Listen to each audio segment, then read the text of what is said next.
which behavior, which world we prefer.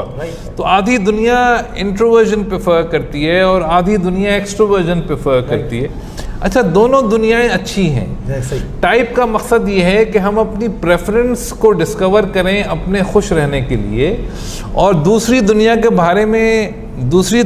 बारे में थोड़ी बहुत जानकारी लें कि अगर वक्त पढ़ने पे हमें कुछ करना पड़ा तो हम कर सकते हैं। अच्छा, जो ये मतलब हम दुनिया भर में पहले जब पढ़ाते थे या फिर हम यूनिवर्सिटीज़ में देखते हैं या फिर डिफरेंट ऑफिस में बात करते हैं, यार ये तो इंट्रोवर्ट, इसको कटा, यार एक्सट्रोवर्ट कमाल का बंदा होगा। अच्छा, फिर जब बैंक्स में जाओ, यार एक्सट्रोवर्ट ज़्यादा बात करता है, इसको हटाओ और इसको ना ऑडिट में लगाओ, ऑडिट वाला बच्चा इंट्रोवर्ट। मतलब ये जो डिफरेंशिएशन हम क्रिएट करते हैं, क्या गलत है ये? नहीं, बिल्कुल गलत है। देखिए, एक तो ये एनालिसिस बहुत इंपॉर्टेंट है कि हम इस कंफ्यूजन से निकलें कि इंट्रोवर्जन एंड एक्सट्रोवर्जन आर जजमेंटल्स। ये जजमेंटल एट्रीब्यूट्स हैं ही नहीं। पहला ये कंफ्यूजन है, और दूसरा ये कि टाइप वर्ल्ड में इनके मतलब अलग हैं और ट्रेट की दुनिया में इनके मतलब अलग हैं। टाइप्स की दुनिया में वो अलग हैं, ट्रेट्स की दुनिया में वो और ही डिफरेंट। देखिए, बहुत सारे लोग ऐसे होते हैं जो होते एक्सट्रोवर्ट हैं, लेकिन वो एक्सट्रोवर्जन पसंद नहीं करते किसी भी वजह से, डेवलपमेंट की वजह से, या मे बी वो क्योंकि 8 तरह के ई हैं, वो NE है, वो चाहता है नहीं तन्हाई में रहे वो, तो उनको भी हम ऑडिट में डाल सकते हैं। वो ई है मगर N है, में भी वो ऑडिट में जाना चाहे। तो हमें पहले तो टाइप और ट्रेट की कंफ्यूजन से निकलना है, और उसके बाद हमें इस धोखे से निकलना है कि ई और आई अच्छे हैं या बुरे हैं। ये इंसान की अपनी चॉइस है। इंसान अगर ऑडिट में काम करना चाहे तो हम उसको रोक नहीं सकते, और इंसान अगर आई है और वो ऑडिट में काम नहीं करना चाहता है तो आप उसको कुछ बिगाड़ नहीं सकते, वो नहीं करके देगा। और से दूसरा, आपने लर्निंग जोन वाली बात की, वो लर्निंग वाले दो कौन से वाला? देखें, सेकंड जो डाइकोटमी है वो समझना बहुत ज़्यादा ज़रूरी है कि हम सब सीखेंगे तो परफॉर्म करेंगे। ऐसा ही। सीखना हमारी ज़िंदगी का समझें एक 24/7 एक्टिविटी है। कार्ल यूंग का कमाल ये है कि इसने हमें बताया कि इंसान के सीखने के 2 तरीके हैं, सेंसिंग एंड इंट्यूशन। और उससे बड़ा उसने दरियाफ्त किया कि हर इंसान किसी एक को प्रेफर करता है।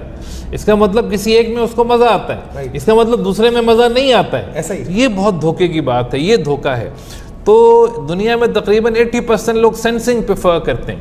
अगर वो सेंसिंग प्रेफर करते हैं तो इसका मतलब वो इंट्यूजन पे ज़्यादा तवज्जो नहीं देते, और जो 20% इंट्यूजन प्रेफर करते हैं वो सेंसिंग पे तवज्जो नहीं देते। और मज़े की बात ये है कि अक्सर लोगों को पता ही नहीं है कि वो सेंसिंग है या इंट्यूजन है, और एक दूसरे की बात को मिसअंडरस्टैंड कर रहे हैं, और उसके साथ बड़े मसले वो कहते हैं कि भाई मैंने तुम्हें ये काम कहा था, तुमने ऐसे नहीं किया। अब टाइप तो पता होती पहले किसकी क्या कैपेसिटी है, कौन क्या काम कैसे कर सकता है। थर्ड सर आपने बात की थी डिसीजन मेकिंग वाला जोन, तो वो भी थोड़ा बताएं उसके बारे में। देखिए, थर्ड डायमेंशन भी बहुत इंपॉर्टेंट है कि हम जो भी इंफॉर्मेशन लेते हैं अपने माइंड में उसको ऑर्गेनाइज कैसे करते हैं।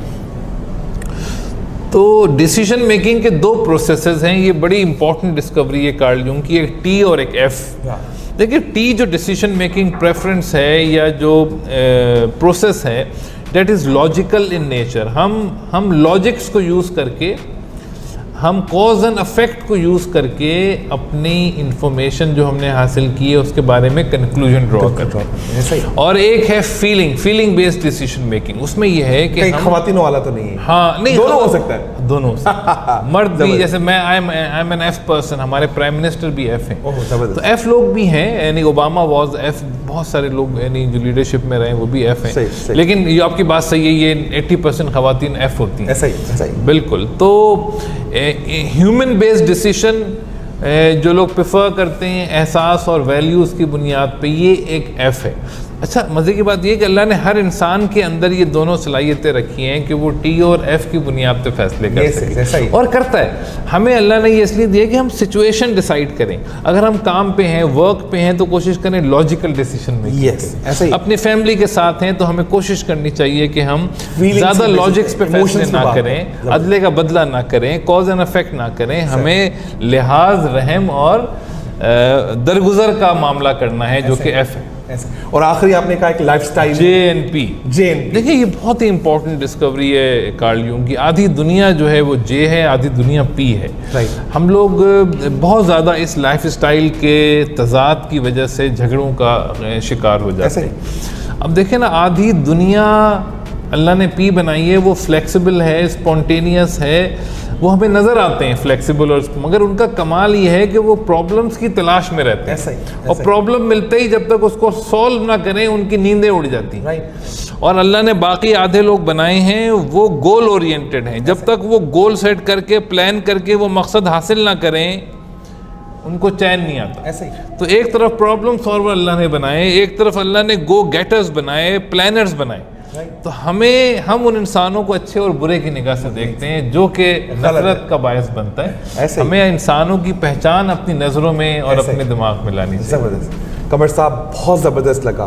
तो वंडरफुल। इससे पहले MBTI जब मैंने 5 साल पहले देखा था, किसी ने नहीं पढ़ाया था, लेकिन आज आपकी 1.5 घंटे की क्लास। नहीं, बहुत शुक्रिया। मतलब मेरा पूरे माइंड का डायमेंशन ही बदल गया। नहीं, इज्जत। मतलब अब हम MBTI को कैसे देखना है, कैसे सोचना है, लिटरली स्पीकिंग मैं अपनी इसको फैमिली लाइफ में यूज करूंगा। नहीं, बहुत शुक्रिया। मैं इसको अपनी प्रोफेशनल लाइफ में इस्तेमाल करूंगा। मैं ये समझता था if I am 100% and 150%, everybody has to be 150%, इंशाल्लाह, which was wrong at my stage। बिल्कुल यार उसकी जो पर्सनैलिटी है उसी पर्सनैलिटी के टाइप में डाल के वहां से 150 निकालो। This is the objective of the time. बस अब आज के बाद sir you will see a drastic change, a big change in my personality. मतलब मुझे अब लगता है कि कौन से ऐसे दोस्त हैं जिनके साथ मैं कंफर्ट जोन में नहीं हूं, उनको ब्लॉक मार देना है सर। मतलब मैं ऐसे ही आपको ब्लॉक नहीं, आपकी पर्सनैलिटी जान के मैं आप ही के हिसाब से बिहेव करूंगा। ये चीज बिल्कुल, उससे और दोस्ती गहरी हो जाएगी। तो तमाम जो अभी इस वक्त हमारे प्रोग्राम को देख रहे हैं, प्रोग्राम को सुन रहे हैं, जिनको भी अपनी लाइफ में, स्टूडेंट लाइफ में, पर्सनल लाइफ में, प्रोफेशनल लाइफ में या किसी भी डोमेन में आप काम कर रहे हैं, तो आपको इट इज स्ट्रांगली रिकमेंडेड कि आप अपना एक पर्सनालिटी असेसमेंट कराएं डॉक्टर साहब के साथ। बहुत जब आप अपना पर्सनल असेसमेंट कराएंगे you will feel a great change in life. ये जो ट्रेनिंग प्रोग्राम्स होते हैं और जो इतनी भी आप ट्रेनिंग्स अटेंड करते हैं, अगर आपने MBTI नहीं किया तो आप जमे नहीं हो।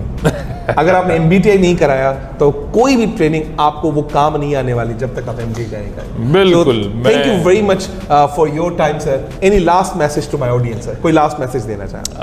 सर बस मेरा लास्ट मैसेज यही है कि इस प्लेनेट के सर्वाइवल के लिए, इस प्लेनेट के सर्वाइवल के लिए इंसान को पहचानना बहुत ज़रूरी है। मुझे ये चीज़ अपने कैरियर के उस नहज पे पता चली जब मैं पीक पे जा रहा था और अपने माँ बाप की तमाम ज़िंदगी की ख्वाहिशों को तकमील करने वाला था।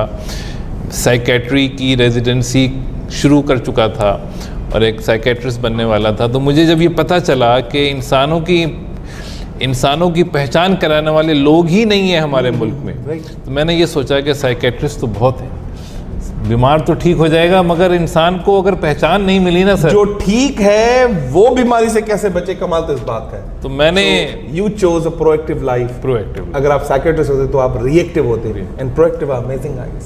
थैंक यू, बहुत शुक्रिया, thank you very much, good luck.